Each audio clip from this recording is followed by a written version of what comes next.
Not only does Celestia have the throughput that Ethereum is aiming for years down the line, it also has the security of data availability sampling and of light nodes.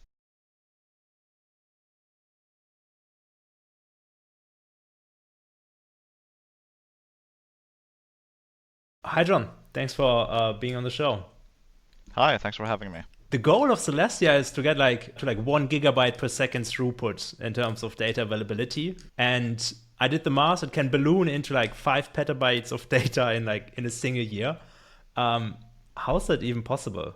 That sounds crazy. Yeah, so there's a few things there. First of all, I'm not saying that we wouldn't be aiming for 1 gigabyte per second, but the numbers that we have been talking about are 1 gigabyte blocks, which are our blocks are approximately every, say 10 to 12 seconds.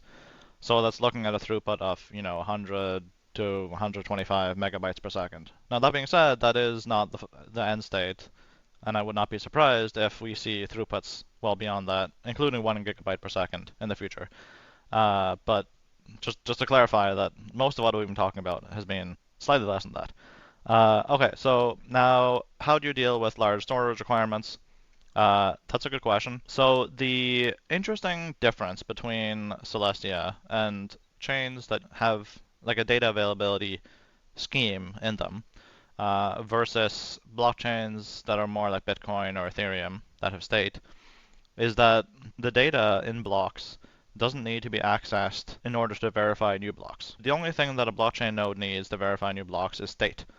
So in the case of Ethereum, for instance, it's things like account balances, contract state, which can include token balances, LP positions, all this other stuff. That's state. So all of that needs to be kept in very quickly accessible memory. So this is why they usually recommend having a large solid state disk for Ethereum, because it needs to be read in order to verify new blocks, and it needs to be read in a way that is randomly accessed. So it's very, very poor for performance.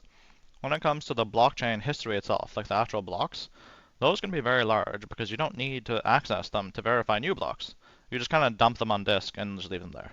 So because of that, yes, it could be a large amount of space, but you don't actually need to put it in a very expensive storage medium. You can put it in a much cheaper, a much higher density storage medium such as disk, or even if we're talking huge block sizes, then we're looking at tape potentially, stuff like that. In addition to that, there's various things you can do, like network sharding of nodes, so that nodes don't need to store every block, they only need to store a subset of blocks, and as long as collectively you have a larger number of cheaper nodes, the network as a whole has access to the entirety of history.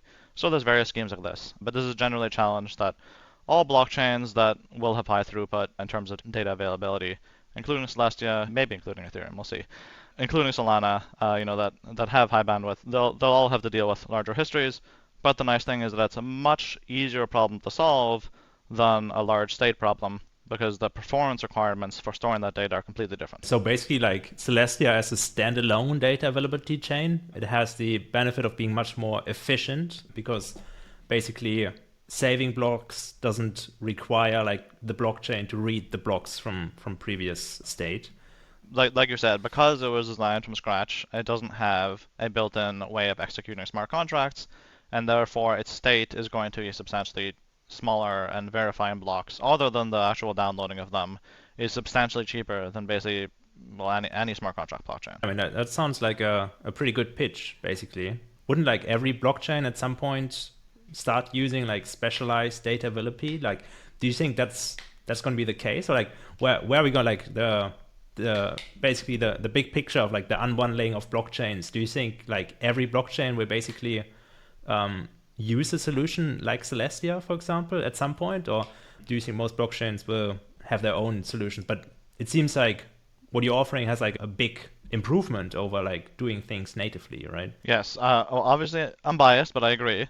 Whether or not I see blockchains building their own thing versus using Celestia, I would say it would be a mix of both and continue. It is currently a mix of both and will continue to be a mix of both, right? You see Ethereum, for instance, Ethereum has, in addition to its, what they say L1 or its, L1 execution, the EVM and stuff, they have as a sidecar essentially some some scheme for doing data availability and side by side with the actual L1 EVM. You have chains like Near that are popping up and offering data availability solutions with Waffle or something like that. You have chains like Solana, for instance. They offer network extensions.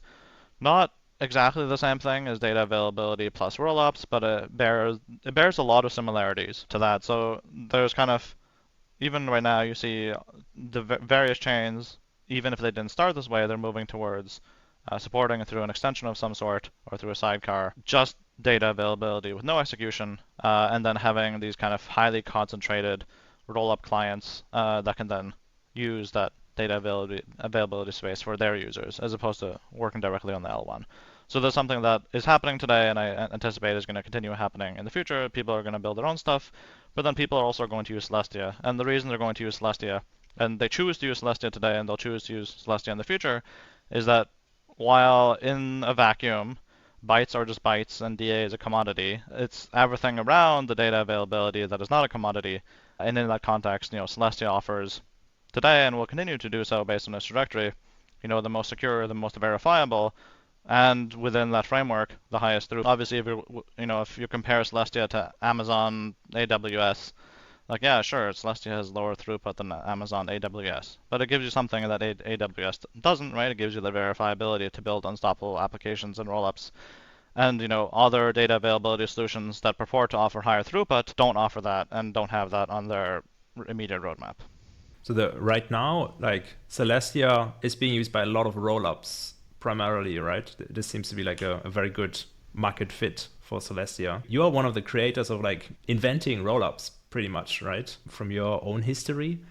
Maybe you can talk a little bit about that. And did you is that also the reason why you started building Celestia as and why it has such a good fit for rollups now? I guess that's kind of an interesting origin story. I wouldn't say I invented rollups, but I would say that I was the first person to publish the design pattern and framework that we now call optimistic rollups. The idea for ZK rollups had been published previously by Barry Whitehat and then popularized by Vitalik Buterin.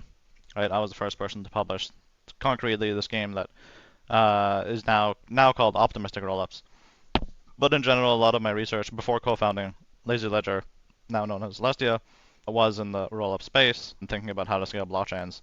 So yeah, I would say that a lot of the reason that Celestia is the way it is because it was built by people that were heavily involved in the scaling blockchain and scaling Ethereum space way back in the day, half a decade ago, and who are familiar / came up with these kind of various rollup schemes, and therefore this makes Celestia quite amenable and quite suitable for rollups, to the surprise of no one. Yeah. No, that's like, is the vision of like the unbundling of blockchains, is this something you always anticipated kind of, or is this more of a vision that's developed more recently, or?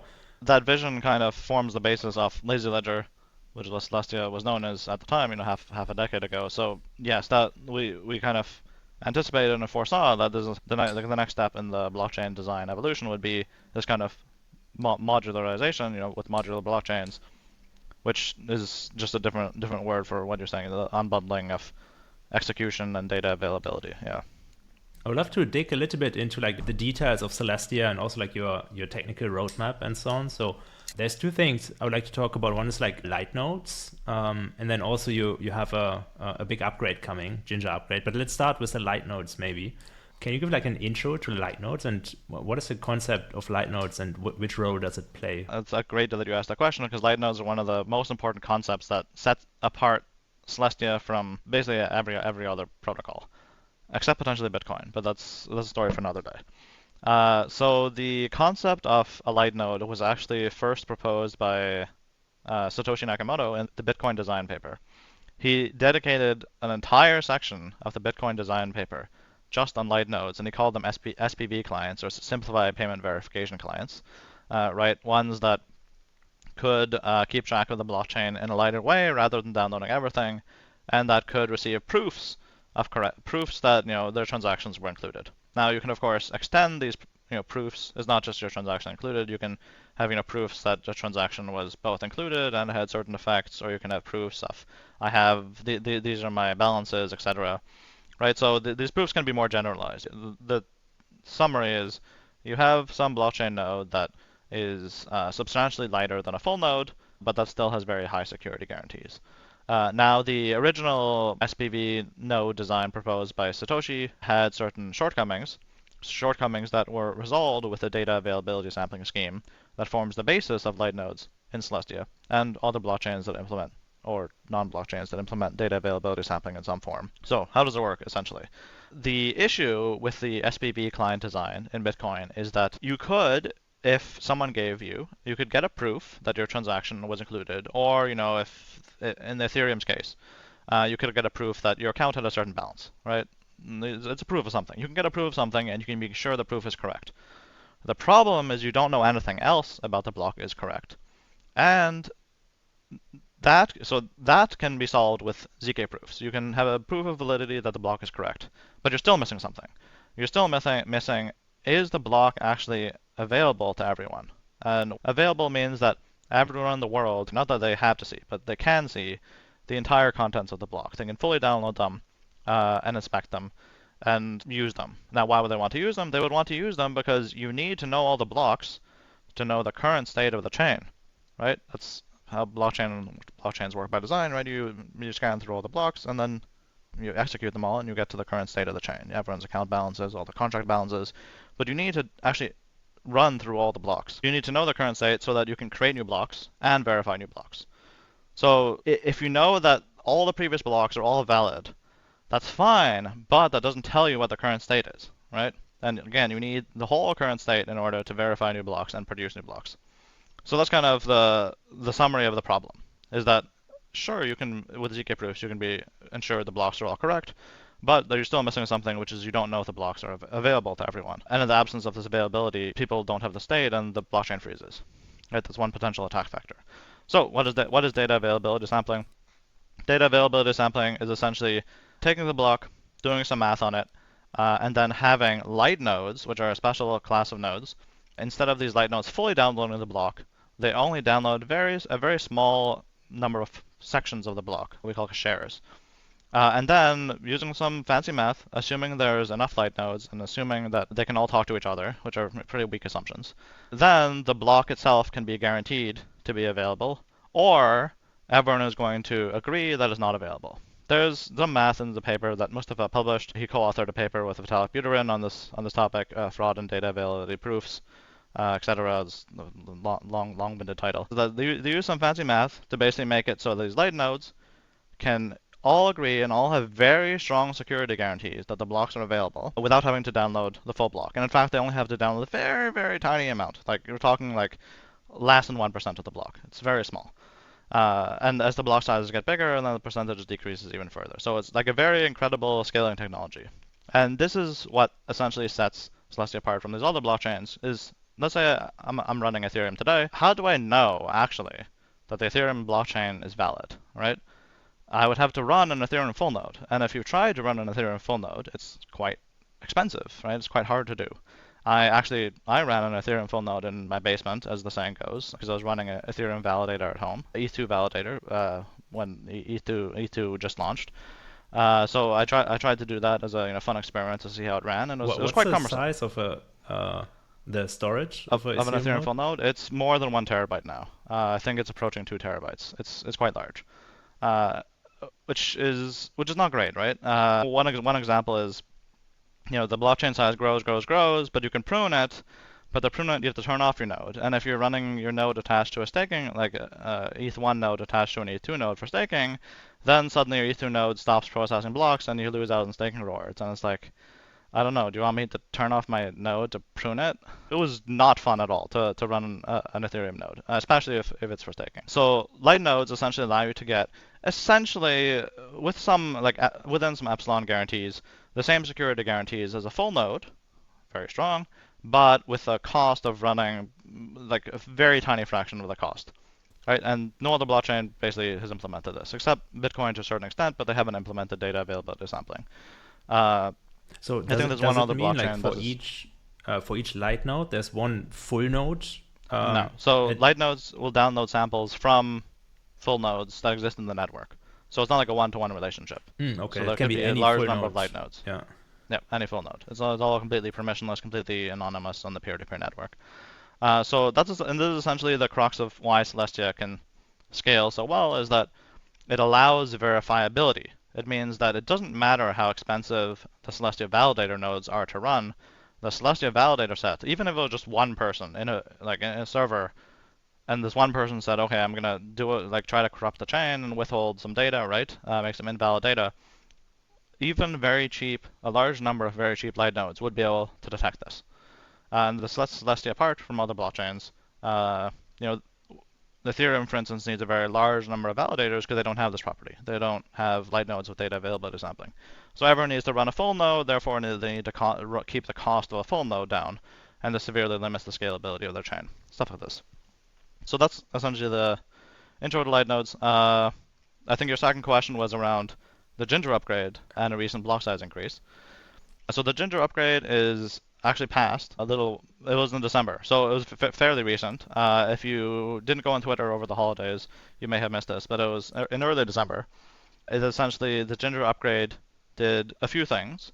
The most obvious and immediately relevant to scaling blockchains is it decreased the Celestia block time from 12 seconds down to 6 seconds. Essentially, and kept the block size the same. So this essentially doubled throughput while also making the UX of using Celestia better. Because now when you send a transaction, instead of having to wait on average 6 seconds, you have to wait on average 3 seconds. Right, so it's much nicer to use Celestia. But the Ginger upgrade also had certain technological improvements bundled into it that weren't immediately activated. We wanted to make sure that things were tested and stuff before the community decided to approve a vote that would bump the block size. So in addition to doubling the throughput with the Ginger upgrade itself by having the block time, there was also an increase in the block size that was recently effectuated on the Mocha testnet. Mocha is the public long-running stable Celestia testnet. So it's basically the step before mainnet. If something happens on Mocha, the Mocha testnet is like the step before mainnet. That was recently bumped to 8 megabyte blocks, which is a quadrupling of throughput in addition to the earlier doubling of throughput. So there's like 8x the throughput compared to what Celestia was on December 1st, 2024, like a month ago. So this is going to happen. This is going to be on mainnet. Hopefully by the end of the month, we'll see if the community and validators approve of it. But the anticipation is that it'll be on mainnet, this additional quadrupling, before the end of the month. Amazing. Yeah, this is it's a big increase for just like and 2 then months it'll basically. get Celestia to a throughput of around 1.33 megabytes per second, which is that's quite substantial. Yeah. What's the process actually of like reducing the block time from 12 to 6 seconds? Is it kind of arbitrary, or like why not reduce it to 8 or to 4 or to even 1? Like what are the considerations there? Yeah, so that's actually a very good question. So the considerations are that because light nodes are a thing in Celestia, light nodes need to download every block header. They don't have to download every block, but they have to download every block header and sample every single block. And because of that, suppose you could choose between doubling the block size or having the block time, and you didn't care about UX, you were just cared about throughput. It would be better to double the block size rather than have the block time, because light nodes would have to sample the same number of blocks if you just increase the size of the block. Right? It's much better for light nodes if the blocks are larger and farther apart than if they're smaller and closer together, even if the throughput is the same. So the consideration around not reducing the block time too much is that it would increase the cost of light nodes. Now that being said, and this is where it gets interesting, is there's actually a very straightforward, and all things considered, solution to this issue, because we would like Celestia to have very fast block times, right? We would like it to have 400 millisecond or faster block times potentially, but that would impose a very large overhead on light nodes. So what do? Currently, Celestia blocks, and there's the sampling of each block is done in a way that's coupled. So each block must be sampled by the light node. But no one said you have to do that, right? When you can just do stuff. So one thing you can do is instead of sampling each block, you sample batches of blocks at once. So we call that decoupling block construction from square construction. So squares are a block that is encoded in a special way using math, and the blocks are just the raw data of the blocks, including the transaction data. And these two processes don't have to be coupled like they are today. You can just decouple them because you can just do stuff. This kind of, let's call it optimization, as being discussed under the name fast blocks, slow squares, which is basically you can produce blocks very quickly, decouple block and square construction and make squares which contain a bunch of blocks together and encode them in a way with math for data availability sampling, you make squares larger and slower, and therefore you get the benefits of very fast blocks, very fast single slot finality, because Celestia uses Tendermint. You don't need to wait 12 minutes for finality, you get finality within a single block, which could be extremely quickly, under a second. But then you don't incur the high cost on light nodes by decoupling square construction. So that's kind of the plan there. So you said like you want to get it, or like in the optimal case, you want to get it even to like 400 milliseconds or something. There's also like a confirmation time, right? Which I think is around 10 minutes on Celestia. No, there's no confirmation time. All right, so there's, like in Bitcoin, for instance, there's a confirmation time, which is, well, in Bitcoin the confirmation time is the time for a single block, I guess, and time to finality is 6 blocks. But on Celestia you use Tendermint, so as soon as a Tendermint block is produced, it's immediately confirmed, it's immediately final. So there's no distinction there. It's not like in Ethereum where in Ethereum you'll get one confirmation in 12 seconds, but then for something to be finalized you have to wait 12 minutes or something. There's no distinction. It's just one confirmation is also finality on Tendermint. Amazing. Yeah, okay, that makes sense. So there's then, through Tendermint instant finality. Block time actually matters a lot in that sense. Yeah. What are your thoughts on like Celestia's data availability and then comparing it with Ethereum's plan for dank sharding as well? Do you have any thoughts on that? And it's like Celestia basically is already there where Ethereum wants to be sometime in the future? How do you see that? Yeah, so my understanding is that dank sharding is not even close to that, but it's aiming for a throughput of 1.3 megabytes per second essentially, in some indeterminate number of years. Who knows? Once they have data available to sampling and whatever number of blobs. But Celestia has that.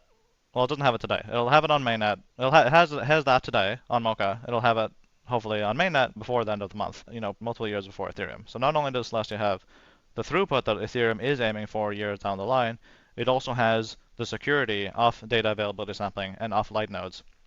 That again, I think only one other blockchain has implemented data availability sampling, and there's a bunch of other shortcomings in their implementation. But it's extremely unique to have implemented data availability sampling and also have this high throughput. This combination thereof. This is basically like Ethereum, the end state of Ethereum roadmap is like Celestia basically has it today. And then from there, Celestia is only going to get bigger blocks and lower throughput, lower latency, sorry, etc., etc. So there's also a funny story that I can regale you here with, that I'm sure the listeners will enjoy, which is that I was at I think it was the Modular Summit. I think it was the first one. And then a friend of mine, Matt, who works at the Ethereum Foundation, him and I were on a panel together and kind of riffing off each other. And then at a certain point, they ask us, "Oh, what kind of throughput is Ethereum going to be able to do with dank sharding?" They first asked me, "Oh, what kind of throughput is Celestia going to be able to support?" And then I said 1.4 megabytes per second, which is what Celestia can basically support with the recent bump to 8 megabyte blocks. It's slightly over 1.3 megabytes per second.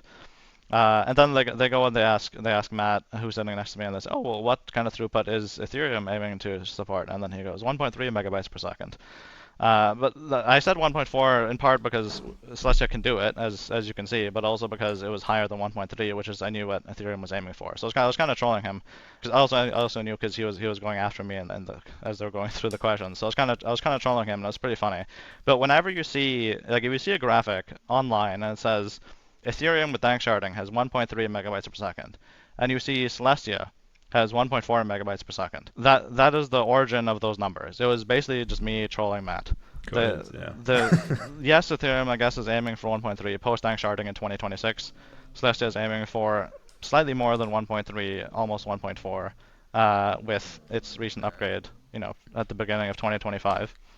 But if you see those two specific numbers, like 1.4, know that it's someone who copied someone else who copied someone else who heard John trolling Matt. It's not based on any serious number. It's just a joke. Yeah, I mean, I guess it's a little bit similar, like the TPS numbers that are always flowing around. Like you see different numbers, like on every graphic somehow. Yeah. And the thing about the TPS numbers is that once you get beyond a certain point, then those numbers don't mean anything. Especially now with the most recent round of marketing around these very high throughput chains, like some of them say a million TPS, the next guy says 10 million, the next guy says 100 million, and it's just like this giant dick measuring contest online. At a certain point, it's not about the capacity, it's about do you have users, right? So you have to get those users first to fill up the capacity. And what we've seen on Celestia is that Celestia I think it has something like more than 75% of the data availability throughput across all data availability blockchains, including Ethereum blobs. And that number is only increasing over, like that, the trend is like this. That's I like don't say the not vertical line, but utilization it's rate, a line with a basically. positive slope. So the not only is the usage of Celestia increasing in an absolute way, also the market share of its data availability throughput is also increasing, and I anticipate it to continue to increase the way things are going. Yeah. So the 75%, that's basically the utilization rate of Celestia right now. No, not the Right. utilization rate. The market share of Celestia across all the DA layers. Oh, right. In Okay. the sense Okay. that Yeah. people are posting stuff to blockchain, and then Celestia is like 75% of those DA layers of across DA layers. Yeah. Something along those lines. I would have to look up the numbers specifically. What's the throughput of Ethereum right now, actually? So they want to achieve 1.3, Yeah, I but think this throughput is currently on the order of 100 kilobytes per second, something like that. But don't quote me on that. I think it's on the I think it's on that order. It's not close to 1.3 megabytes per second though. and then how do you compare, for example, with EigenDA, who's also or like other data availability layers? How do you measure yourself against them, and how do you position Celestia as well? It's like, well, the question is kind of like saying how do you position yourself against AWS? It's like, I don't know, we can't compete against AWS on throughput. The thing is, they can say any number they want because the number is not backed by the need and the constraint of verifiability. Right? If you run a thing, there's an S3 container, and then say we can do 100 megabytes per second. It's like, yeah, sure you can. Like, I don't know, anyone can. Like, that's not hard, and it's also not secure. It's not decentralized, and all of the security of your system is now bottlenecked by that, right? Not just Amazon, but one company basically. This is very different than Celestia, right? Celestia has billions of dollars in slashable stake, stake that can be slashed, that essentially backs let's say the attestations of data availability for the chains that use it, for the non-sovereign, non-native chains that use Celestia for data availability. Of course, the chains that use natively Celestia for data availability, then they don't have to worry about Celestia trying to corrupt them because it cannot, because they're on Celestia. It's only things that involve bridging that there can be some corruption, but in that context, like I said, it's billions of dollars of stake that are securing Celestia versus an AWS server for certain other protocols. So there's not really a comparison to be made there. Yeah. And I guess apart from that, like two other decentralized availability layers, you would say like the market share is much more important than the throughput that anyone claims or something like that. Yeah, because again, the most important thing is, are people using it? If you claim 100 megabytes per second, but people are using 1 megabyte per second, is it actually any better than something that can do Yeah. 4 megabytes per second or something? Not necessarily, right? And obviously Celestia has a great market fit with like rollups. A lot of rollups using it already. I'm actually curious in terms of like expanding the market share even further. What is your take on Bitcoin L2s? First of all, like I'm curious on your opinion on Bitcoin L2s. Do you think there will be like a thriving kind of computational ecosystem built on top of Bitcoin? And then will Celestia also be able to maybe act as like a data availability layer for Bitcoin or Bitcoin L2s, for example? Seems like a pretty good fit if that industry is going in the right direction. Yeah, so the answer is yes. There's a number of Bitcoin L2s that I'm personally pretty excited about that are being developed. May or may not have angel invested in one or two of them, and they're which is not an endorsement. Just because I backed something doesn't mean I endorse it, as Paradigm would say. But Feel free to drop names if you want. I am optimistic that people will build rollups on top of Bitcoin, and I think there's an overton window shift, especially with the work that Eric and Udi are doing to push, I think, the BIP 420 or whatever it was. I think there's been a good shift in the overton window of making the Bitcoin developer community more welcoming to experimentation. Let's put it that way. I think people understand directionally what I'm trying to say. So whether or not these end up being adopted by the market, who knows? But I think that at the very least we're going to see experimentation happen, which is great to finally see on Bitcoin. Whether or not Celestia can serve as a data availability layer for those, The answer is I don't see why not. There's some work that's being done to bridge Celestia data availability attestations from Celestia over to Bitcoin land to allow them to be used on various Bitcoin rollup and L2 adjacent constructions so that it'll be easy for them to use Celestia specifically for data availability. So sure, I guess I'm hoping to see Celestia being used on Bitcoin for Bitcoin L2s on Is there L2s on any Bitcoin. particular challenge compared to like Ethereum L2s, or is it pretty much the same? There's different challenges in the sense that the Bitcoin verification layer is substantially more restrictive than what is available on Ethereum. That introduces the challenge. But if we're being honest, the Ethereum execution layer is also, things like extremely congested and stuff. So what's really the difference between something that can't do something because it functionally can't and something that can't do something because it costs too much to do that thing? Potentially not that much.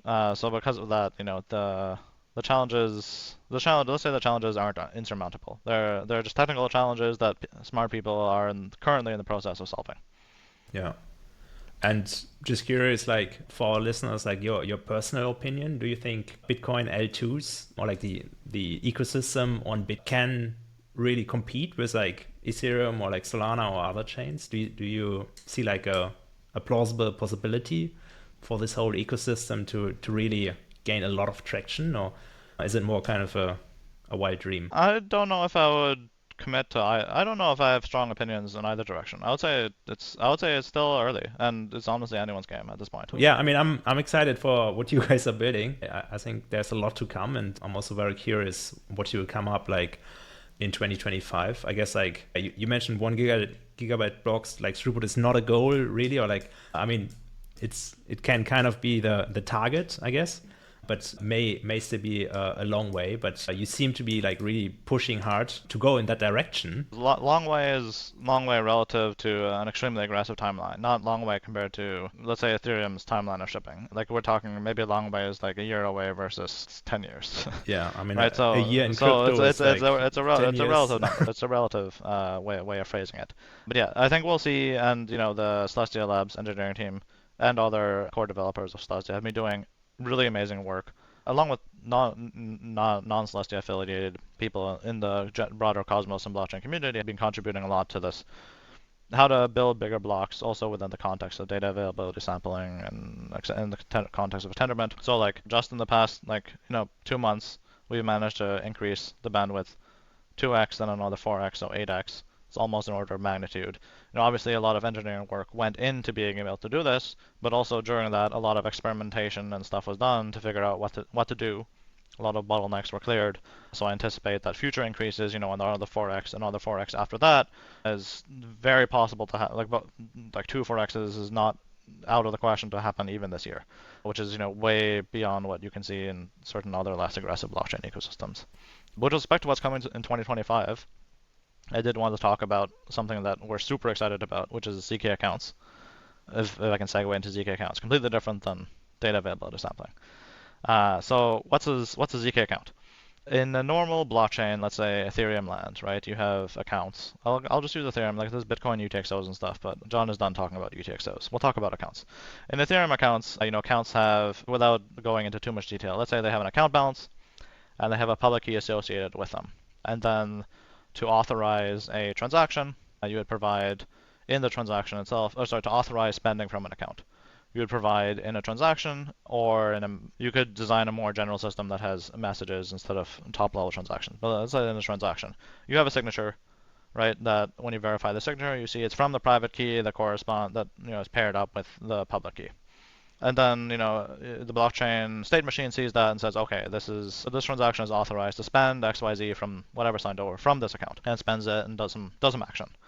With account abstraction, you can, instead of just doing that, with account abstraction, you could list some code, right? And the code is executed, and assuming the code returns true, not assuming, but if the code returns true at the end, then the account is authorized to be. If the execution of the code over some inputs and state returns false, then the account is not authorized to spend and the transaction is invalid in some way.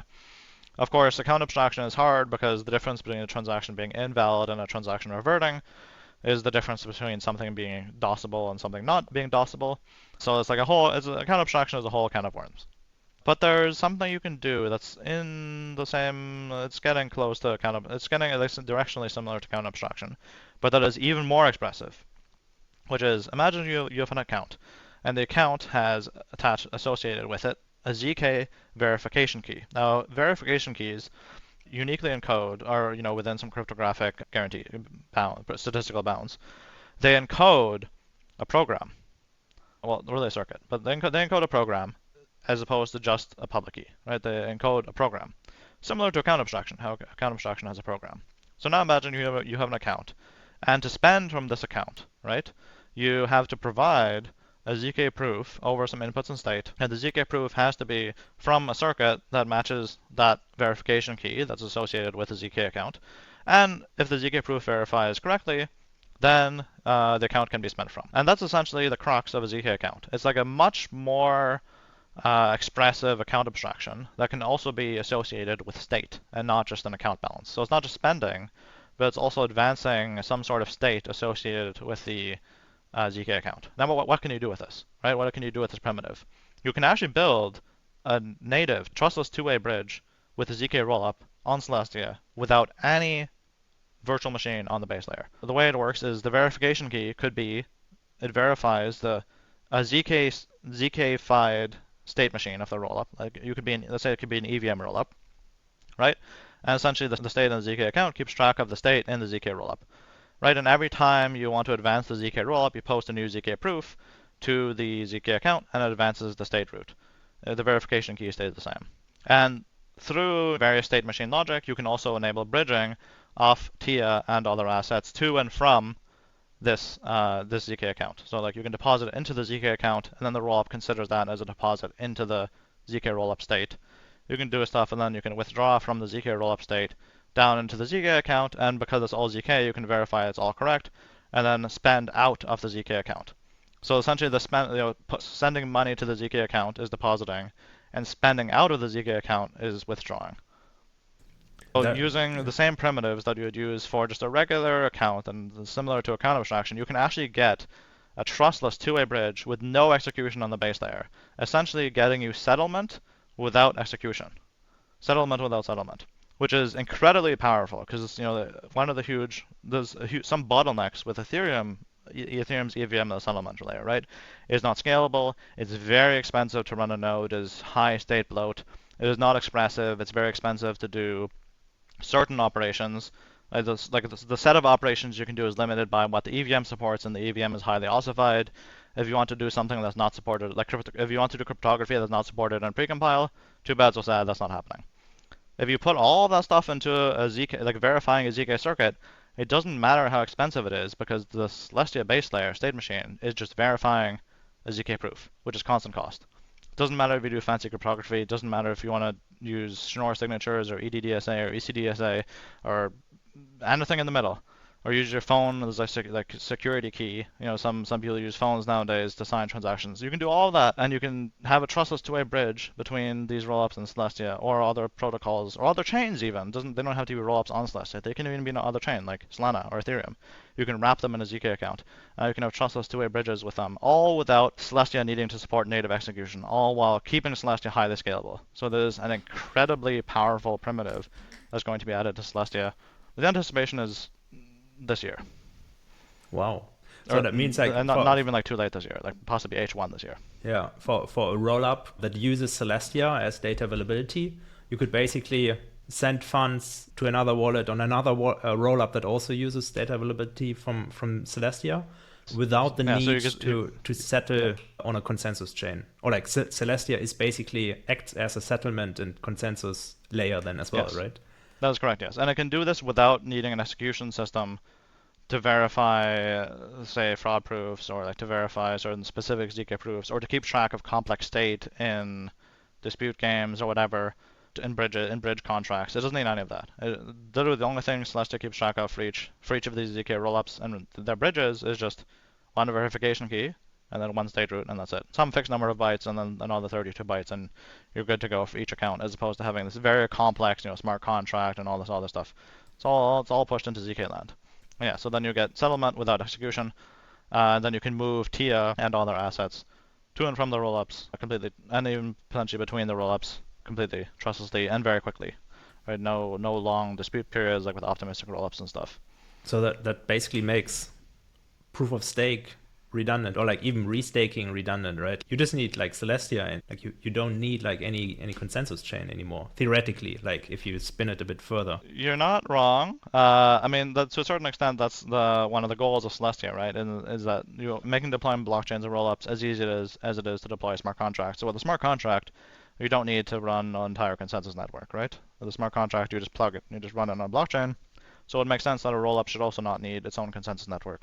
You just plug it on top of Celestia, and it just works TM, and that's where we're going. Wow, yeah. I mean, I'm very excited for it. This sounds amazing. It's a huge nerd snipe. Once people get into it, they're like, oh hell yeah, this is exactly how blockchain should have been designed. And the funny thing is, I remember there was this was like a decade ago or almost at this point. Gregory Maxwell from Bitcoin Core was talking to the Ethereum people saying, oh, the Ethereum people don't know how to design blockchains because they execute transactions. Really, you should be verifying things, right? You should be verifying transactions, and to a certain extent that's correct because that's the distinction between Bitcoin and Ethereum. Bitcoin verifies predicates; it doesn't execute them, right? Ethereum will execute transactions, and it turns out that Greg Maxwell was correct, but for the wrong reasons, which is the blockchain should not execute transactions. It should not execute complex state transitions. Like, it doesn't mean it shouldn't execute transactions. Obviously, you need a state transit. The execution needs to be, advanced, like send coins around, right, or approve spending. That's execution, but you can't avoid that, right? But the general purpose computation, Greg Maxwell, turns out to be correct, is that you don't actually need this for a blockchain to be expressive and to have functional escape velocity, as Vitalik would like to say. You only actually need verification because of the magic of ZK snarks and because of this account abstraction direction-like thing of ZK accounts, is you just verify the execution that's proven, the execution is proven in a ZK proof, and you just verify it on the base chain. You don't need to execute anything, and you get all the same functionality that you get out of execution chains, like Ethereum, like Solana, like everything basically except Bitcoin. Couldn't it also like act as a solution for Bitcoin to make proof of work redundant? Bitcoin, I mean, maybe, but the thing about Bitcoin is it doesn't need a solution. Bitcoin is Bitcoin. You don't have to fix Bitcoin. People have tried, and I also went through a long phase of saying Bitcoin should be better as Bitcoin Cash supporter and stuff. But the fact of the matter is Bitcoin. You don't have to fix it. It may be right. I was just thinking, like, if you just like, because the value in Bitcoin is having 21 million, and as long as you keep the 21 million, the proof of work may not matter if you can replace it with something else.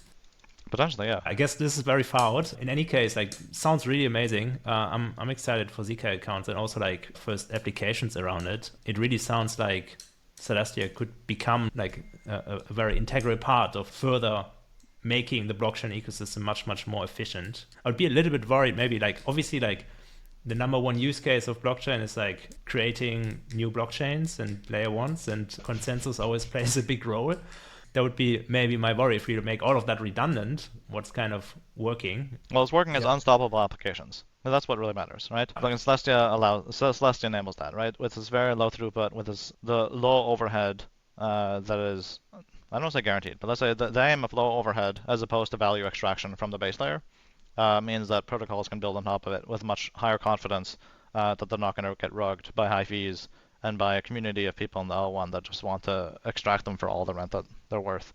But that instead, more synergistic relationship of, very high throughput, and you can, for instance, get good revenue by having smaller fees with more throughput. And then more people there's higher social welfare, et cetera, et cetera. Yeah, I guess what it allows is really like to any application in the world to decentralize very easily without the need for like any chain themselves for anything. Just using Celestia as a plug and play solution to decentralize any service on the internet. Yes. Amazing. Cool. Thanks, John. I really appreciate it. Very great insights. I'm very excited for 2025, and I am as well. There's actually one last topic I wanted to bring up. All right. Go ahead. The idea behind Mammoth NFTs. Mammoth NFTs have kind of been an exciting thing that was launched. I'm not sure who launched them, but someone launched them in late last year. The kind of how it started is that last year Celestia Labs had like an internal testnet that we call the Mammoth Mini Testnet, which is essentially saying, okay, what happens if we prototyped a lot of the optimizations that we've been talking about, that we said we could do, right? Let's prototype them. Let's maybe cut some corners on, let's remove the spinning rims and cut some corners on security, just to say, okay, if we could implement these optimizations, 1 year or whatever down the line, what would the bandwidth actually look like to see in practice, right? So as an experiment to see what would the optimizations deliver in terms of throughput. And then we managed to get a testnet. This was like not even like that. It took us like a week of work to do this. We managed to get a testnet that could run at 27 megabytes per second, which based on the most recent increase, which is going to be 1.33 megabytes per second, we're talking like 20 times that in terms of throughput. And in fact, that is like fairly close to 1 gigabyte blocks, 1 gigabyte every 12 seconds. That's actually like approaching that, which is kind of scary. And this is just based on an initial round of optimizations that are fairly low-hanging fruit and fairly easy to implement, and that are going to be implemented over the next year. So we could be looking at similar throughput numbers to that very soon. And kind of, I guess, to commemorate this idea of, we're not in the low throughput world and blockchain world anymore, really hitting, not just the broadband, but the fiber era. We're going to have large mammoth-sized blocks. Some in the community launched these mammoth NFTs to kind of commemorate that. So yeah, that's the TLDR on mammoth.